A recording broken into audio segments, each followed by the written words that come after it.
Kitching. Senator Smith. Thanks very much. I just want to go back to your, welcome Ms Wilkinson and welcome officials from the Parliamentary Budget Office. I just want to go back to your earlier comment to Senator Kitching when you mentioned that the government's company tax cuts had been fully factored into the government's funding projections. Yep.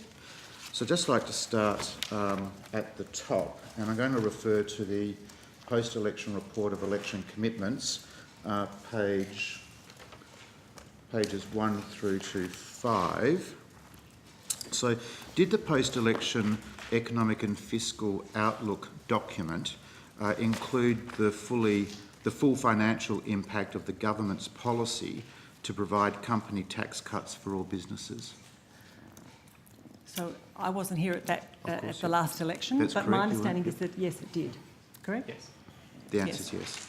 So is it correct that the PFO, the post-election economic and fiscal outlook document, is used as the baseline for your post-election report on election commitments? That's correct. That's correct.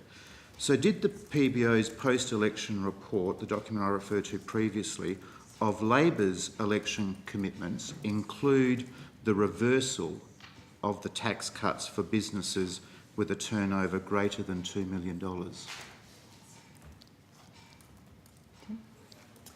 Yes, so the post-election report included a costing of the reversal of the company tax cuts as committed to by the ALP. That's right, yep. So what did the PBO estimate would be the financial impact of this reversal over the forward estimates?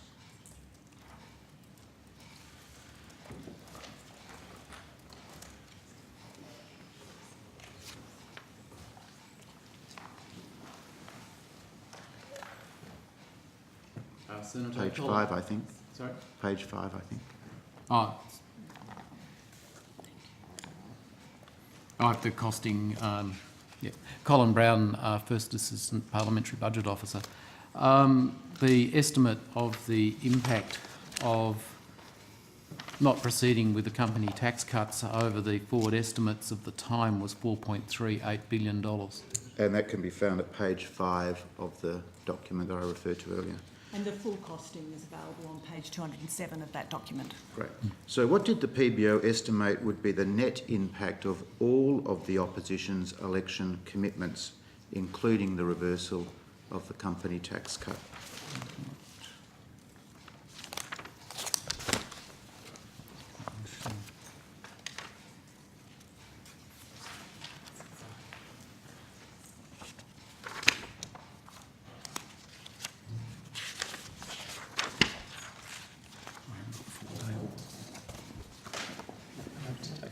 Senator, I'm afraid I don't... Is it not the negative 16.6 figure that appears at page 4, the underlying cash balance, budget impact of Labor's election commitments? I think we found the post-election report on an iPad, and I think that is correct. Yeah. Okay. So I'm sort of paraphrasing now. So despite the budget improvement from Labor's perspective, despite the budget improvement associated with the reversal of the company tax cuts of $4.4 billion, Labor's budget position deteriorated by $16 billion over the forward estimates. Is that a correct paraphrasing of the That's what report? the post-election report showed. Yep, so that's a correct paraphrasing of the report. That's a correct That's statement. correct. Yeah, that's correct. That's correct. So how does this compare with the PBO's costing of the net impact of all of the government's election commitments?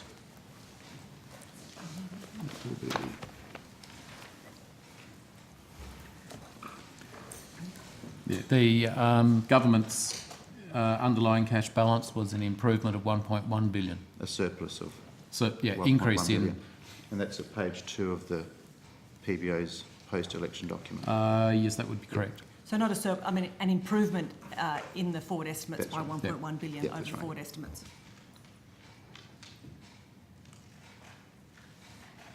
So according to the PBO's document, the Post-Election Economic and Fiscal Outlook, doesn't that prove that company tax cuts are affordable to the budget and will not compromise the budget's return to surplus in 2021? So I just reiterate my statement earlier, which is that the government's fiscal forecasts fully incorporate the cut in the company tax cut, and so the projected return to surplus, which was reflected in the post-election report, but also in the most recent MyEFO, does incorporate the company tax cuts. So the PBO's own report says that company tax cuts can be delivered and a budget surplus achieved over the forward estimates. That's correct. That's correct. Finally then, how does the PBO then respond to claims that company tax cuts are unaffordable?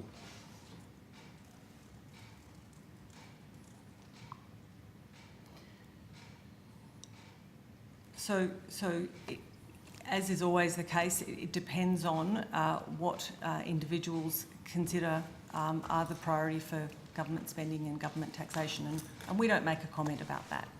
But for most people, affordability in this debate, or in the context of this debate and the issues, most of people regard affordability, would judge affordability through the lens of budget surplus, budget deficit. Wouldn't you agree?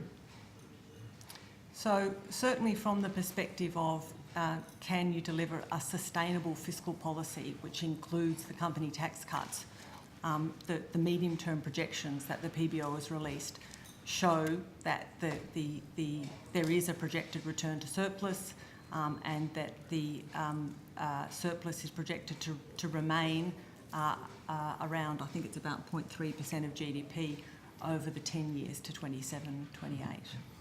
So by contrast, the alternative government, or the Labor Party, has booked the savings from the company tax cut, but instead delivered a budget, but it's still blown the budget by $16 billion. That's the figure that can be found at page 4 of the PBO's document. So that was a statement about what was projected to occur over the forward estimates at the time of the post-election report. That's correct. Constructed based on the election commitments that the Labor Party, the alternative government, had made in the context of the 2016 election campaign. That's correct. Yep. So the government, to be clear, the coalition has included the full cost of the company tax cuts in the calculations and improved the budget baseline. I mean, I think that's the fact that the budget baseline is improving is reflected in the most recent MyEFO. It is, yeah. And that includes the company tax cuts is correct. Yeah, great. Thanks very much. Thanks, Chair.